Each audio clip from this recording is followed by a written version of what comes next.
Sambutan Rektor Universitas Katolik Sugio Pranoto. Kepada yang terhormat Profesor Dr. Insinyur Yohanes Budi Widianarko, Master of Science, dipersilahkan. Yang saya hormati para guru besar dan anggota Senat serta para tamu undangan, para pengurus Ikatan Alumni, saya lihat ada setidaknya 3 yang saya lihat, Bapak Paskalis, Ibu Probo dan Bapak Kriswantono, selamat datang. Orang tua wali, wisudawan, wisudawati yang saat ini tengah berbahagia, para wisudawan, wisudawati yang saya banggakan dan kasih, mahasiswa dan hadirin sekalian. Salam damai, sehat dan sejahtera untuk kita semua. Puji syukur kepada Tuhan yang Maha Kasih atas berkat dan rahmat-Nya sehingga kita semua dapat berkumpul dalam peristiwa yang berbahagia ini. Atas nama Sivitas Akademika Universitas Katolik Sugio Pranoto dan pribadi, saya mengucapkan selamat atas pencapaian Anda semua, khususnya para wisudawan wisudawati, untuk menuntaskan satu episode kehidupan yang penting di kampus ini. Terima kasih dan selamat juga saya sampaikan kepada segenap orang tua, wali, suami, istri yang telah berketetapan mendukung putra-putrinya, mendukung suaminya, mendukung istrinya untuk belajar di rumah belajar ini. Hadirin yang saya hormati, Benjamin Franklin, salah satu founding fathers dari Amerika Serikat, pernah berujar bahwa investment in knowledge pays the best interest. Jadi kalau kita berinvestasi dalam bidang ilmu pengetahuan, konon bunganya paling tinggi dibandingkan investasi yang lain. Sebagai sebuah investasi, pendidikan universitas memang selalu menghasilkan buah sosial ekonomi yang lebat. Tidak ayal banyak pihak yang menganggap pendidikan universitas sebagai tangga untuk naik kelas sosial ekonomi. Menyaksikan keberhasilan alumninya tentu saja sah ketika alma mater mengharapkan adanya sumbangan balik.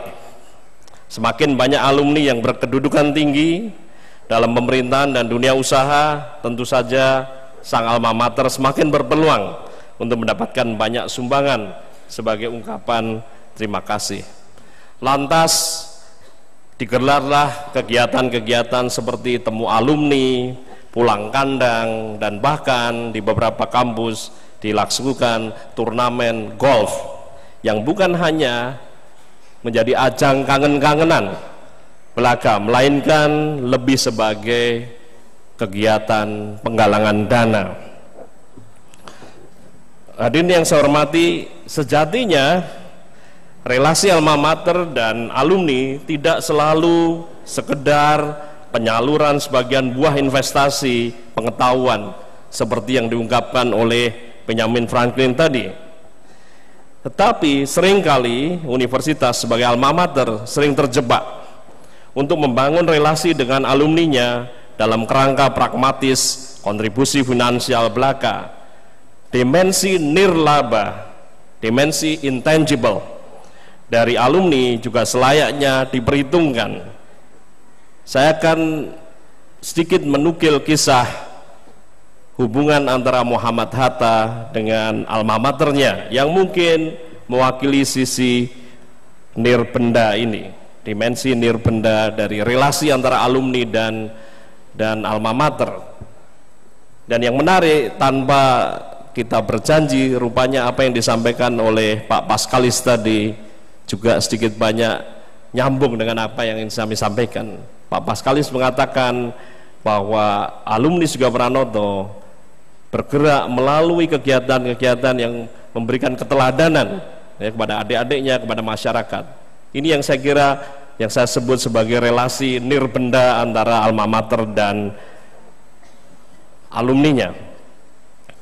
Beberapa waktu yang lalu, tepatnya di bulan November, saya hadir di dalam sebuah upacara pengukuhan salah seorang sahabat saya menjadi guru besar di Erasmus University di Rotterdam, negeri Belanda.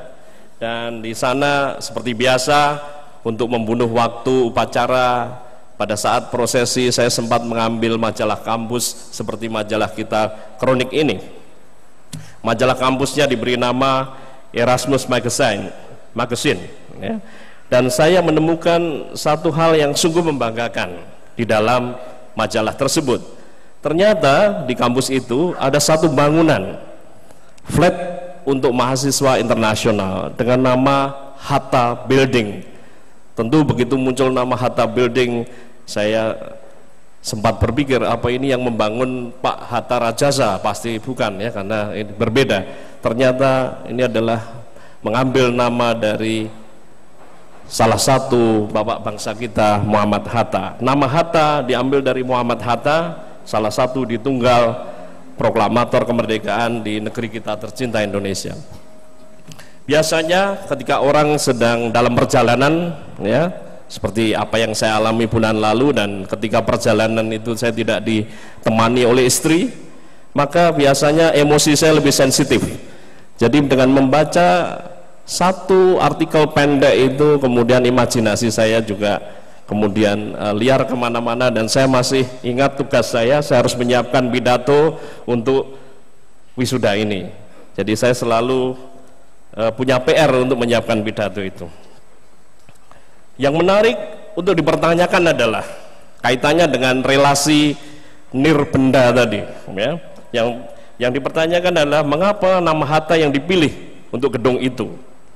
Itu adalah salah satu gedung paling strategik di kampus itu karena menjadi tempat asrama bagi mahasiswa internasional.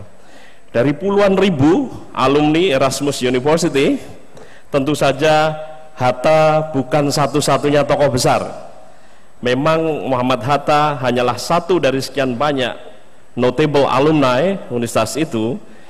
Dalam bidang politik misalnya, ada alumni yang pernah menjabat sebagai Perdana Menteri, termasuk Hatta sendiri.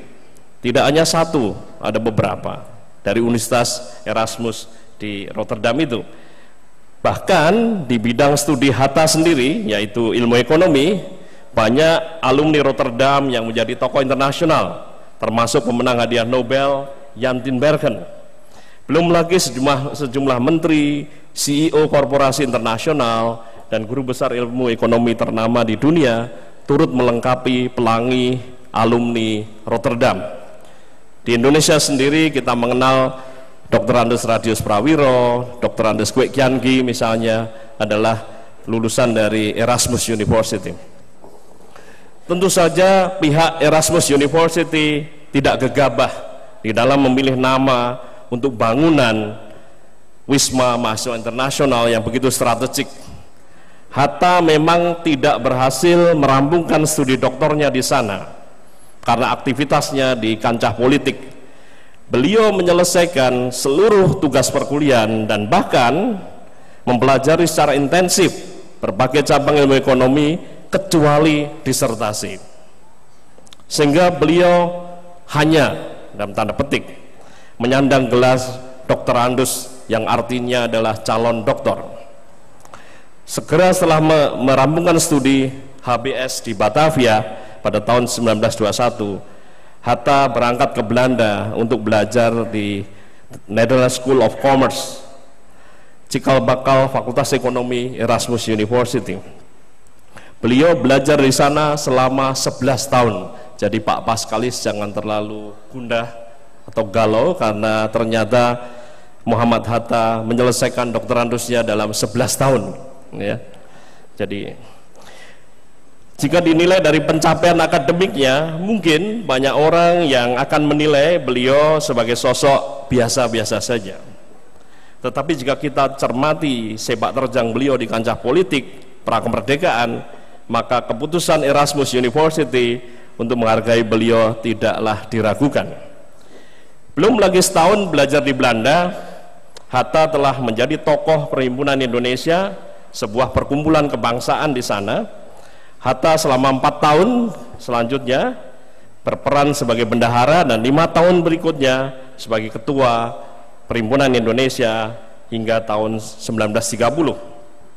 Hatta juga aktif dalam Liga Mahasiswa Anti Imperialisme yang mempertemukannya dengan tokoh-tokoh seperti Nehru dan Ho Chi Minh.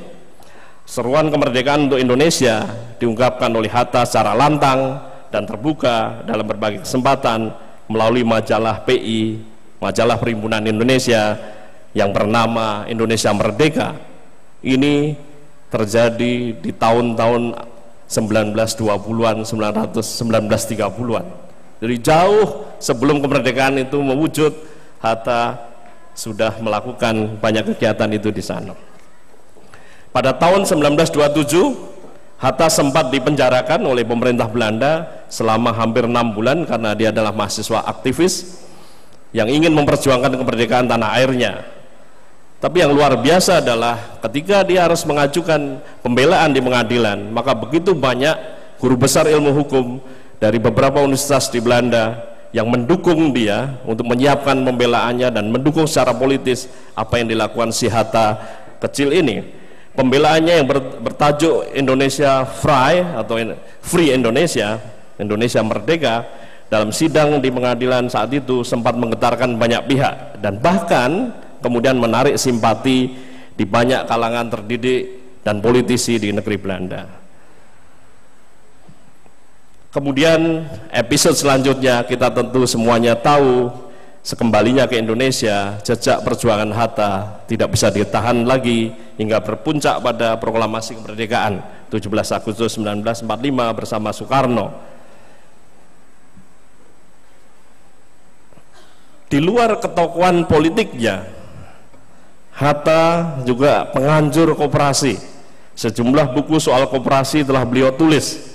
Meskipun prestasi politik dan intelektualnya sama sekali tidak sederhana, Hatta adalah sosok yang bergaya hidup sangat sederhana.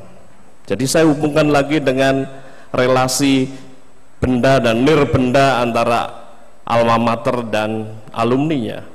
Sebagai alumnus Rotterdam, Hatta bukan orang yang kaya. Sebagai penganjur koperasi, dia bukan orang yang kaya. Dia bukan orang yang menafsirkan koperasi sebagai koper isi, ya, jadi koperasi atau kuperasi, tetapi koperasi dalam arti yang sebenar-benarnya. Hatta adalah sosok yang bergaya hidup sangat sederhana. Ada satu ironi yang dialami oleh Hatta. Seorang proklamator kemerdekaan dan wakil presiden pertama Republik yang katanya kaya ini tidak mampu membeli sepatu bermerek Belly yang diidamkannya sejak muda karena harganya dirasa terlalu mahal, sehingga sampai akhir hayatnya beliau tidak bisa membeli sepatu yang bermerek Belly itu. Bandingkan sekarang dengan teman-teman yang hadir di sini, sebagian besar sepatu Anda dan sepatu-sepatu branded. Seorang wakil presiden Republik Indonesia tidak mampu membeli sepatu yang diidam-idamkannya demi hidup kesederhanaan yang diambil. Tetapi anehnya justru sosok sederhana inilah yang mendapatkan tempat terhormat di alma maternya, sebuah universitas dengan reputasi yang hebat. Baik, saya sisipi sedikit dengan banyak kisah atau berita yang dibuang sayang. Listnya sangat panjang, mudah-mudahan tidak ada yang terlewat. Saya mulai yang pertama.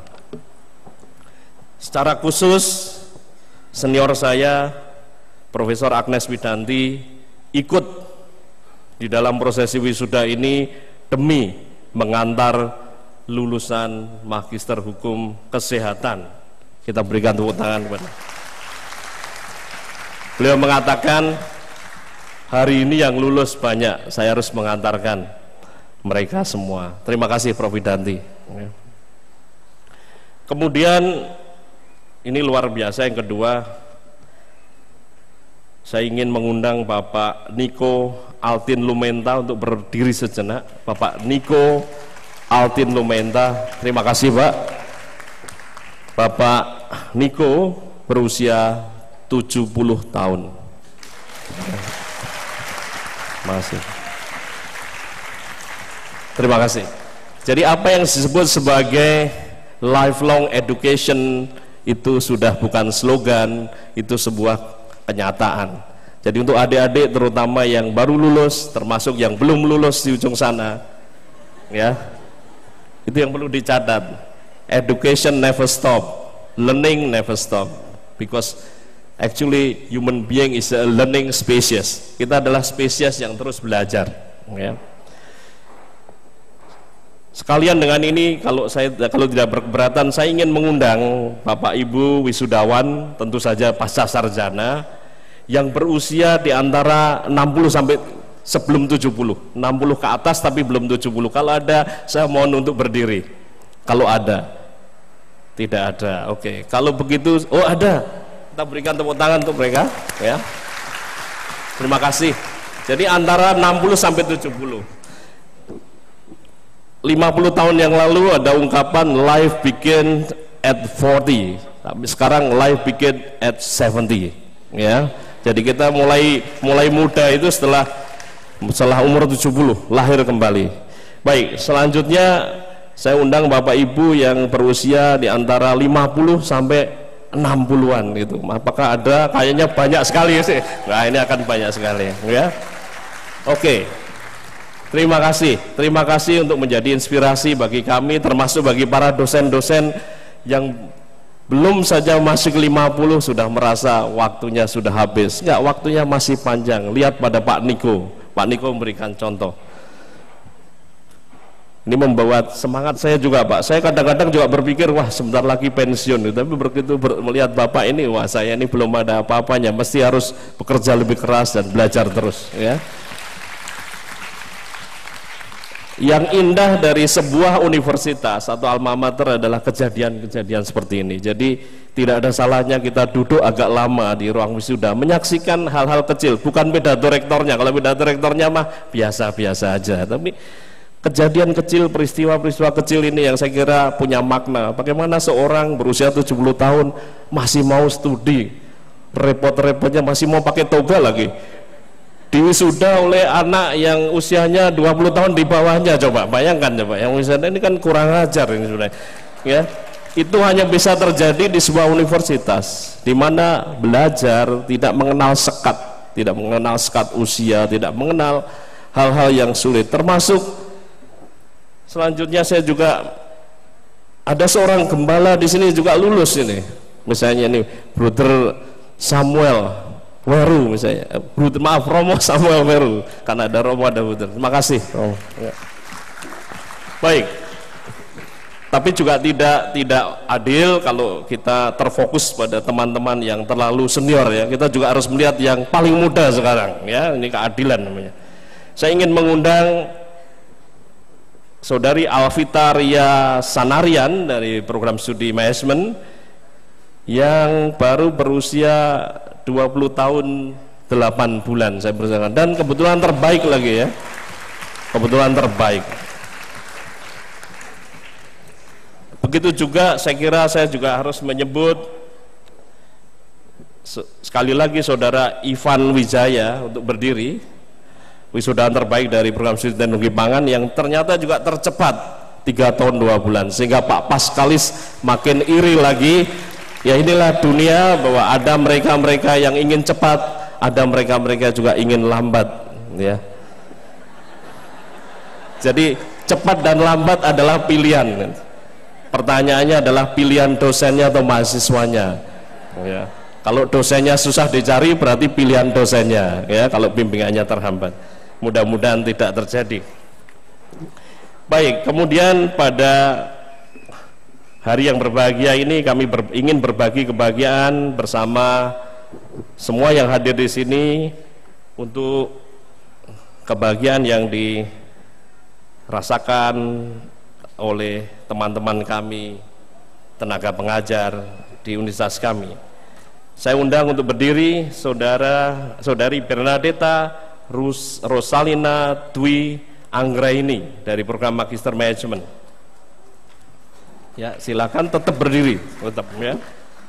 Dan Saudari Christine Roselvia Tri Amelia dari program studi psikologi. Apakah hadir? Ya. Dua teman kita ini adalah putri kembar dari Ibu M. Yang Roswita, dosen Fakultas Psikologi. Terima kasih, silakan duduk. Selamat pada Ibu Yang Rosvita.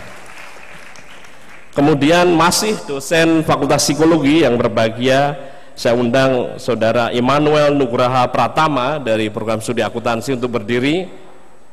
Dan yang mengejutkan, posturnya berbeda sama sekali dari ayahnya, Bapak George Harjanta. Saya persilakan Bapak George Harjanta untuk berdiri. Jadi silakan Mas Immanuel berdiri, Pak George tetap berdiri. Kita bisa bandingkan apa yang disebut sebagai perbaikan nutrisi. Silakan. Tapi kalau kita ambil sisi positifnya adalah pengorbanan sang bapak agar anaknya bisa lulus dengan badan yang tetap besar, ya, itu luar biasa. Selanjutnya saya mengundang Saudari Yosefin Maida Kumalasari dari program studi akuntansi juga untuk berdiri. Yosefin tetap berdiri. Yosefin adalah putra dari dosen program studi teknik sipil Bapak David Widianto. Saya persilakan Bapak David dan Ibu untuk berdiri. Terima kasih. Saya takut memberi komentar. Saya takut memberi komentar untuk Pak David, meskipun sebenarnya tidak terlalu mirip sebenarnya. Terima kasih. Ya. Artinya selalu generasi berikutnya lebih baik. Itu kata kuncinya. Ya, generasi berikutnya selalu lebih baik. Masih ada satu lagi. Saudara Ignatius Yuda Kresda Hanarto, program studi akuntansi. Silakan berdiri. Mas Ignatius ini adalah putri dari Ibu Ekawati, putra dari Ibu Ekawati Dugut, dosen Fakultas Sastra. Apakah Ibu Ekawati hadir di sini untuk berdiri? Ya. Saya kira selalu generasi berikutnya lebih baik dari yang sebelumnya. Itu menunjukkan bahwa ya, program nutrisi kita makin baik lah, ya. Terima kasih, silakan duduk. Ada lagi yang sayang kalau dibuang, saya persilakan Saudari Yuliana Sri Wulandari untuk berdiri dari program studi akuntansi. Ya, silakan. Terima kasih. Bu Yuliana adalah staf di Biro Administrasi Keuangan Unika Suga Pranoto. Terima kasih. Selanjutnya saya mengundang Saudari Rizkarina Hening Anggrenani. Apakah ada Rizkarina untuk berdiri? Oke. Dan saya mengundang mantan pacarnya Saudara Brian Locker. Apakah Brian di sini? Di luar. Oke. Karena orang luar negeri jadi duduk di luar. Ya, baik. Brian mengajar di Fakultas Sastra dan kebetulan berhasil meminang atau dipinang oleh Putri Indonesia. Ya. Baik. Kalau ada ungkapan like father, like son, maka siang ini kita sedikit memodifikasi ungkapan itu menjadi like father, like daughter. Saya persilakan untuk berdiri Saudari Cecilia Laras Paranamya dari program studi teknologi pangan. Ya, duduk di sana. Ternyata Cecilia ini adalah putri dari Bapak Albertus Kriswantono yang juga alumnus program studi teknik arsitektur dan pengurus Ikatan Alumni. Saya persilahkan Pak Kris dan Ibu untuk berdiri. Terima kasih. Ya. Ya. Jadi ini salah satu contoh minimal alumni itu sebenarnya dari sisi ini nirbenda dan memberikan teladan. Saya nggak tahu apakah kuliah di sini karena terinspirasi oleh bapaknya yang meskipun sudah lulus masih sering ke kampus Unika misalnya, itu bisa juga. Salah satu yang menarik saya kira karena banyak berinteraksi dengan Unika, mungkin itu juga memberikan informasi yang baik pada putra-putrinya. Kemudian saya mengundang juga Saudara Dominikus Adieya Arvinanda dari program studi teknologi pangan untuk berdiri, dan saya mengundang ibunya, Ibu Clemencia Maria Handayani untuk berdiri juga. Terima kasih Bu Yani. Bu Yani adalah karyawati purna tugas dari Unsas kami. Terima kasih Bu Yani. Ya. Masih ada lagi, ini yang terakhir, ini mungkin bisa masuk Museum Rekor Indonesia. Yang terakhir ini, saya mohon berdiri Saudara Ahmad Hafiz Asis Kartamiharja. Saya persilakan berdiri. Terima kasih. Ternyata ayah, ibu, dan kakak dari Saudara Hafiz merupakan alumni program studi yang sama, Magister Kesehatan. Ya, terima kasih. Magister Hukum Kesehatan. Saya tidak tahu apa yang dibicarakan di rumah sehingga ada empat magister dalam bidang yang sama, dan saya khawatir setiap orang datang dengan pasal-pasal yang berbeda, ya. Karena katanya kalau dua orang hukum itu ada 3 makna, ini ada 4 di dalam rumah yang sama. Saya tidak bisa membayangkan apa yang terjadi. Mudah-mudahan pelayanan kesehatan di Indonesia dan pelindungan hak kesehatan di Indonesia makin baik, karena di dalam satu rumah saja ada 4 ahli di sana.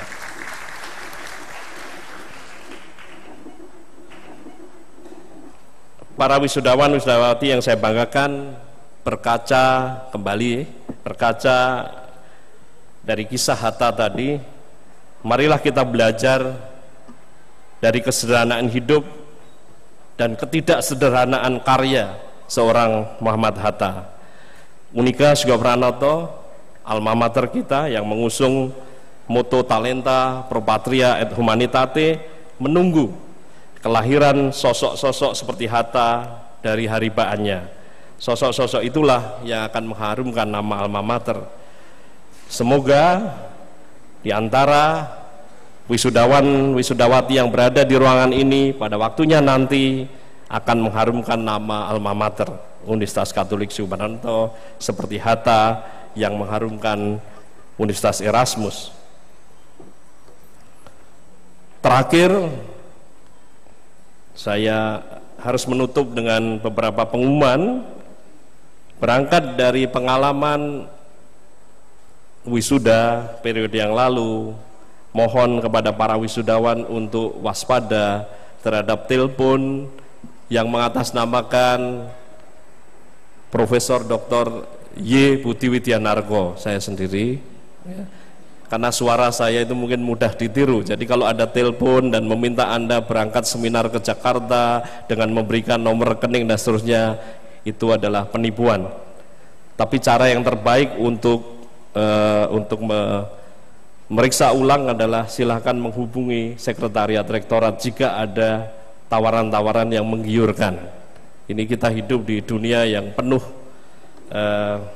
jebakan-jebakan, ya. Mudah-mudahan tidak ada korban, karena di periode yang lalu ada setidaknya 1 korban yang sudah terlanjur mentransfer dengan tawaran mengikuti simposium di salah satu hotel berbintang di Jakarta. Jadi sekali lagi mohon tidak terjadi. Kemudian bagi teman-teman khususnya yang ingin memulai karir baru, silahkan menghubungi SSCC, Sugio Pranoto Student Career Center. Mengapa saya harus memperkenalkan SSCC ini sekali lagi? Karena dalam beberapa waktu belakangan ini ada terjadi sebuah ironi. Job fair di Unika lebih banyak dipenuhi oleh lulusan dari universitas lain, karena lulusan dari universitas ini tidak terlalu banyak yang berminat untuk ikut. Kabar baiknya adalah mungkin semuanya sudah mendapatkan pekerjaan yang baik. Kabar buruknya, kalau selama kuliah di sini tidak pernah mengenal apa yang disebut sebagai SSCC itu. Untuk itu saya undang Bapak Endro Gianto untuk berdiri, ini Ketua SSCC, dan melepas toganya supaya wajahnya bisa dilihat oleh semua lulusan baru. Dan setelah wisuda ini silahkan menemui beliau dan minta nomor HP beliau.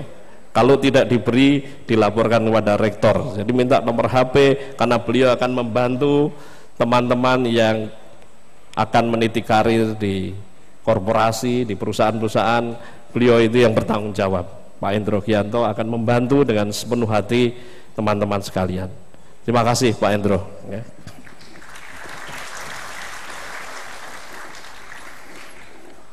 Last but not least, Terima kasih pada paduan suara Unika Sugio Pranoto dengan Semarang Kali Ini Banjir tadi ya, termasuk Ono Maling, itu lagu yang saya kira favorit banyak orang, terutama generasi saya dan generasi yang usianya 50 ke atas gitu ya. Jadi ternyata lagu ini dipilih sengaja untuk mereka-mereka yang usianya itu masuk dalam segmen tertentu gitu. Jadi terima kasih. Kemudian Gracia Voice, saya juga berterima kasih. Terakhir pada Arif dan Michelle MC yang saya kira kali ini sempurna ya, error free ya. Saya ucapkan selamat, terus berlatih dan mudah-mudahan sukses nanti di dunia entertainment, karena dua-duanya ini sebenarnya adalah praktisi di dunia broadcasting, nyambi mahasiswa. Jadi bukan mahasiswanya itu mahasiswa tapi nyambi ya, bekerja di dunia broadcasting, tetapi ini sebaliknya. Jadi praktisi broadcasting yang nyambi di Unika Sugio Pranoto dan lulus tepat waktu, mudah-mudahan ya. Dan terakhir, benar-benar yang paling akhir, selamat menyongsong Natal dan Tahun Baru. Demikian sambutan saya dan terima kasih atas perhatiannya.